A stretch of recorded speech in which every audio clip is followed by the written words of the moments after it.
It's an eye. So, I am gonna review this book. It's called The Perks of Being a Wallflower, and it's really famous. I watched the movie a long time ago, I think when it came out. I think it came out like 10 years ago. 2012 or 2013 or something. I watched the movie, I was really young, and I feel like I really didn't understand the movie because I was a stupid teenager and I didn't live yet, I think. And then I watched it older, and then when I watched it older, like recently, I was shocked because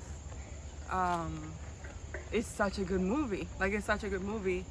And I don't understand like why when I was younger I didn't understand it. But recently, after I watched the movie again and I really liked it, I got the book and I read the book just because I was curious to see if the book was better, because often normally books are better than I'm walking too fast.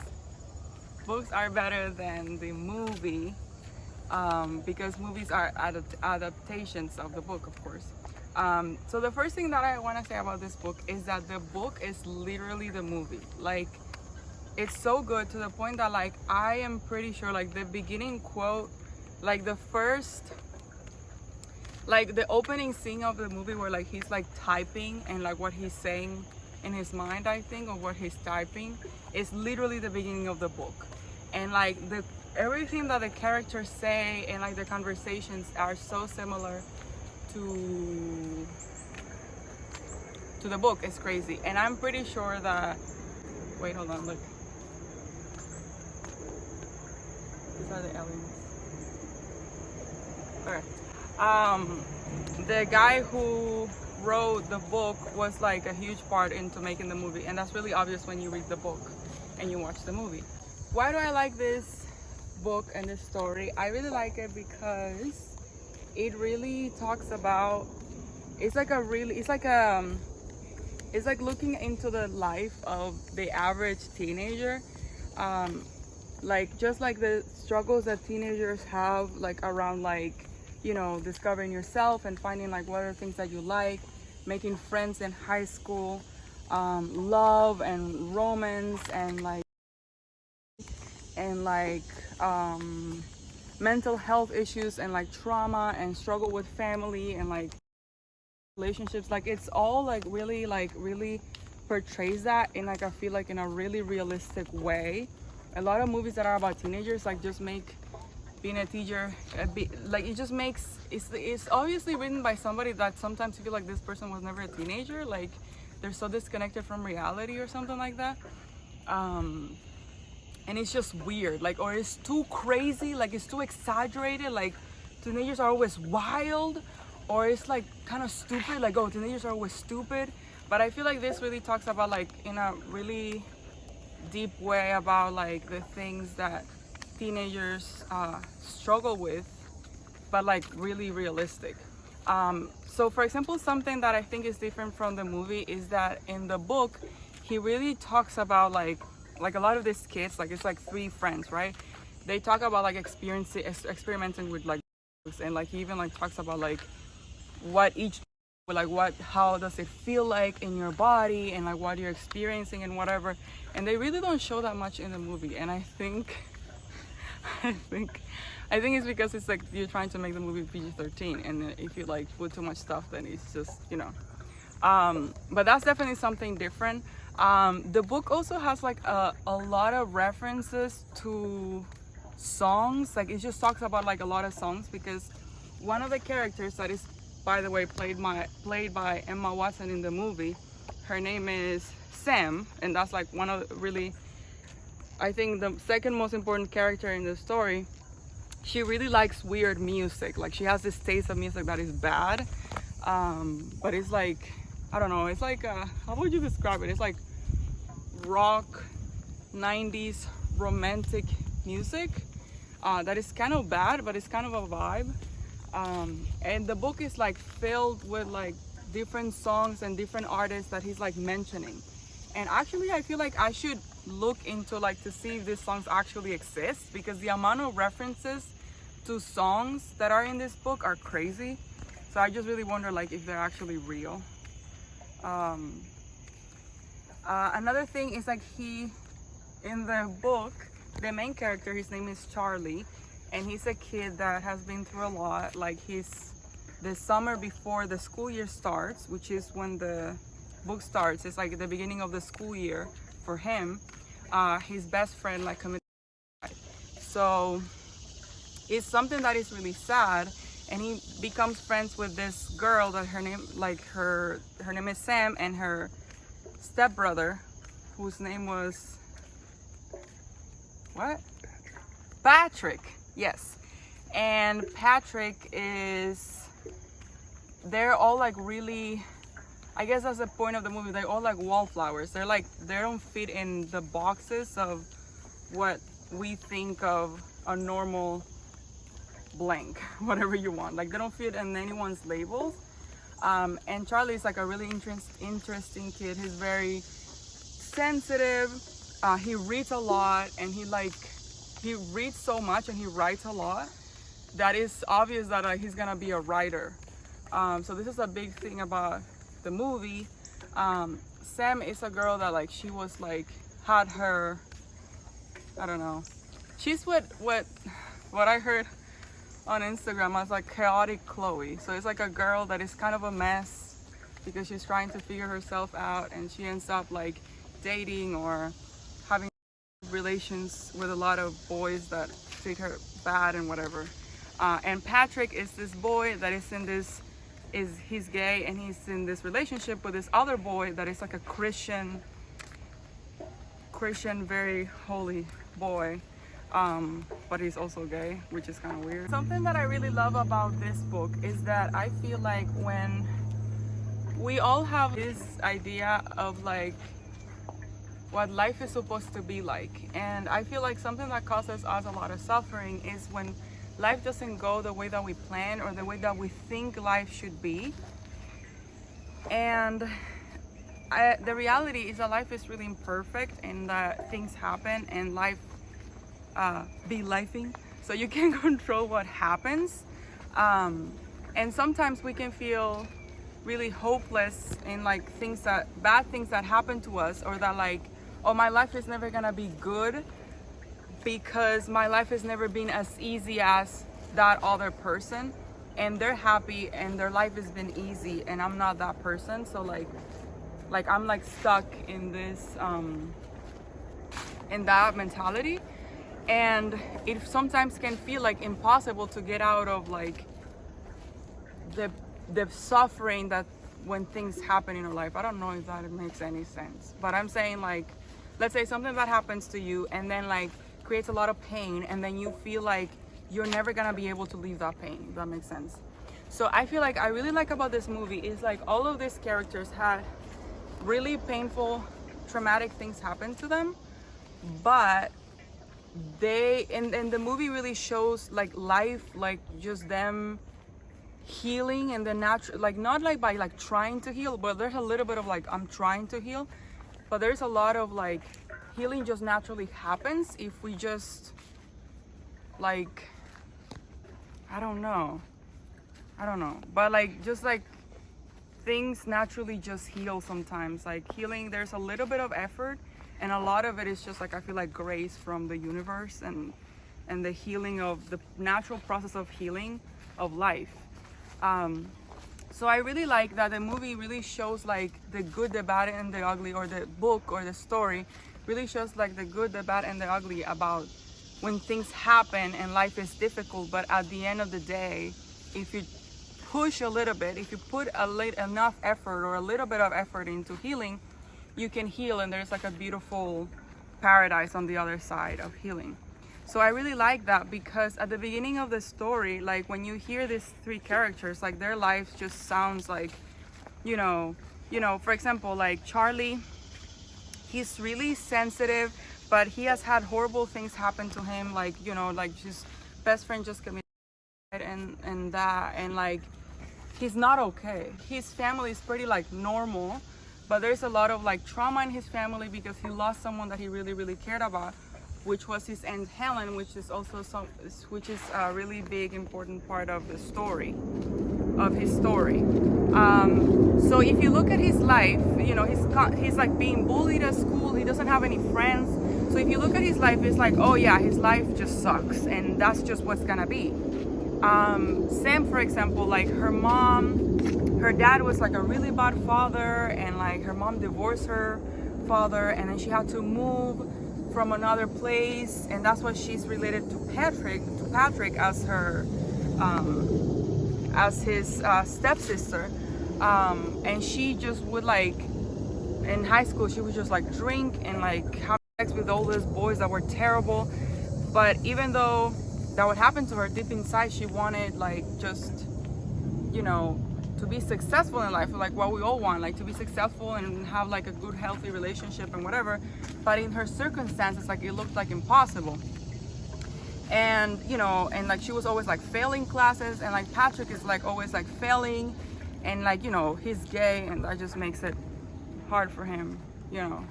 And this was also like supposed to be like in the 90s. That's where the book was published, in the 90s. So the story is kind of like in the 90s. So like all these characters, like their lives just looks like, yeah, like there's, you know, that's it. But like I feel like at the end of the story, like they really, in an ugly way and in an imperfect way, they really heal and move on from that. And I feel like that's really beautiful. Like I think that's the most beautiful thing about the movie, or about the book and the story, is that like seeing the process of healing that is not pretty and is messy, and we take 3 steps forward and 2 steps backwards, but at the end it still is good, and it's beautiful, and it's worth it. I think that's it, like it's worth it. Another thing that I find that the movie, that is a different thing that the movie doesn't show, that is in the book. The book gives me the feeling, so pretty much he's writing letters, right? Like he's writing letters to a friend, and through the whole story and the whole, if you actually watch the movie, you never truly know who he's writing the stories in these letters to. After reading it and watching the movie multiple times, I think that he's writing those letters to his friend who passed away during the summer recently, and I think that's who he's talking to. But that's just my opinion. Like I don't know if that's actually true, but I think, you know, that's what makes sense to me. And the book is the way that it's written, that I think I really like the style that this book is written.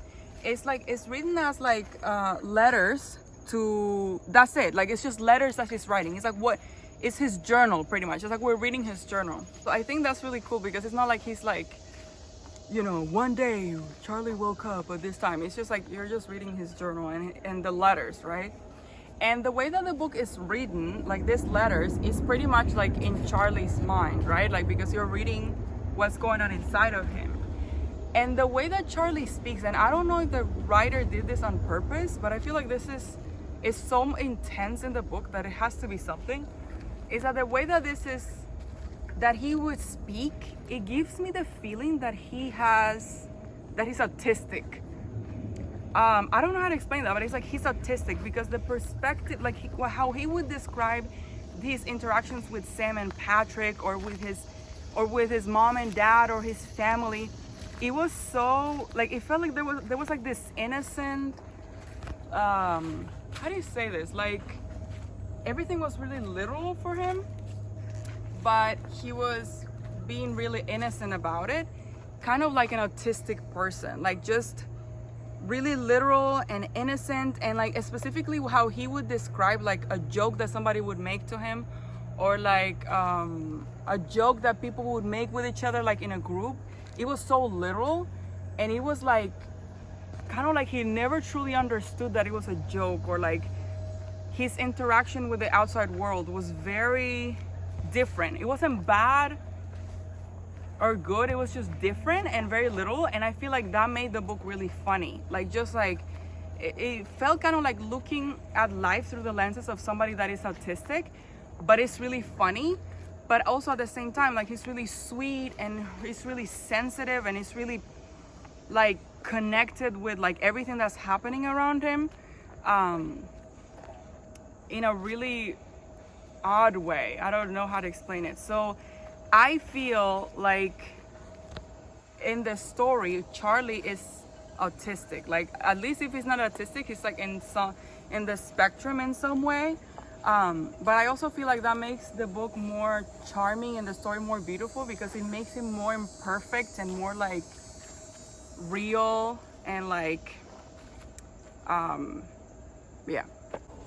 Last thing that I want to say about this story that I really, really love is that in the story, spoiler alert, it's gonna ruin the story for you, or the book.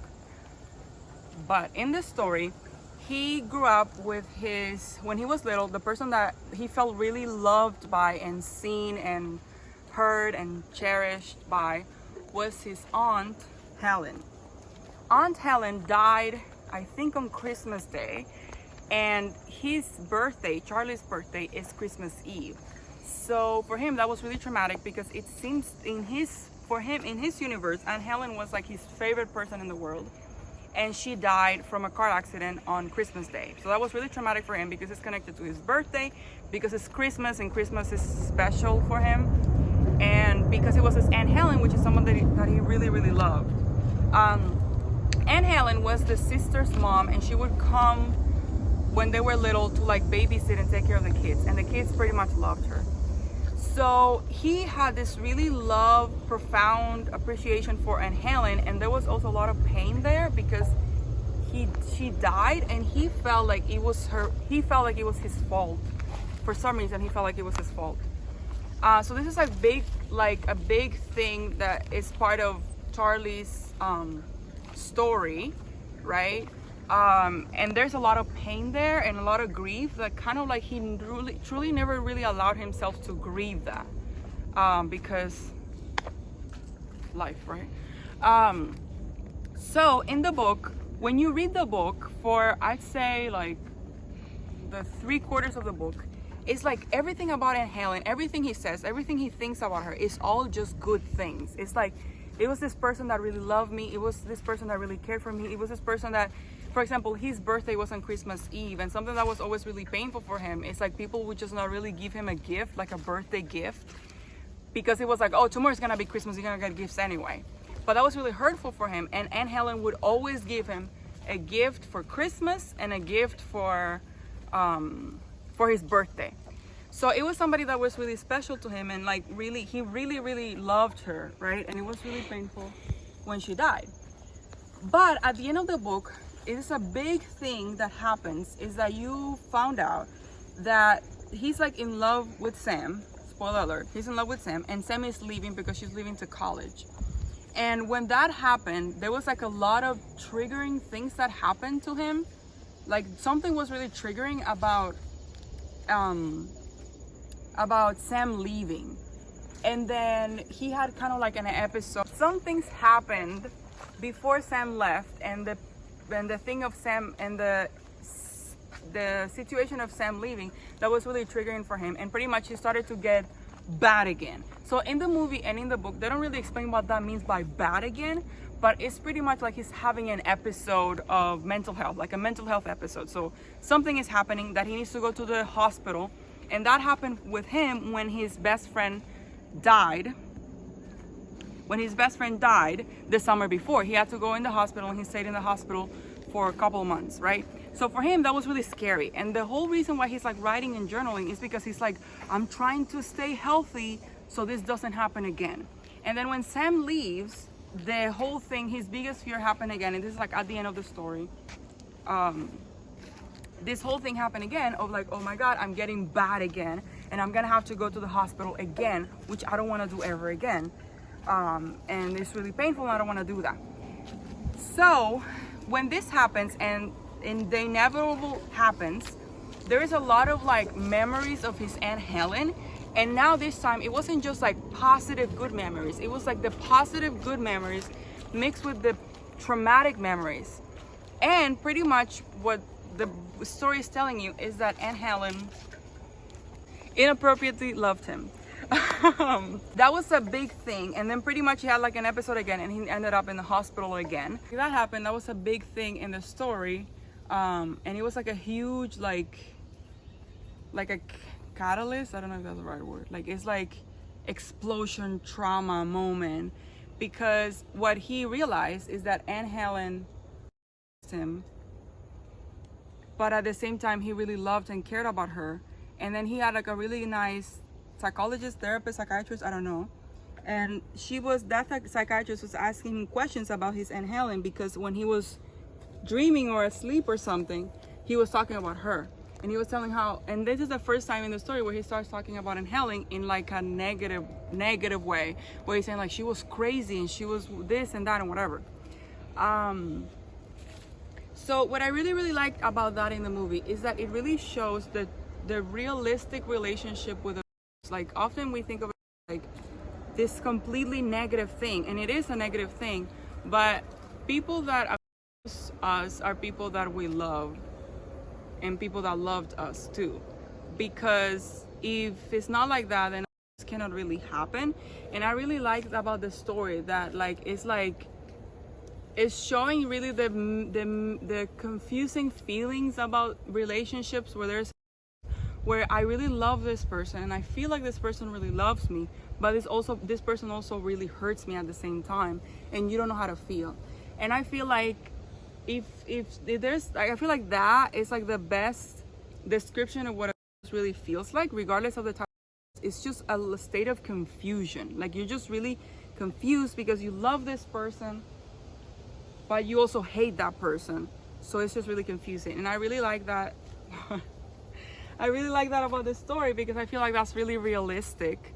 And after that happens, and pretty much he like really is able to like talking with the therapist, he's really able to like because this whole thing, like the pain of him going to the hospital again is so great, right, that allows him to heal with the support of the therapist.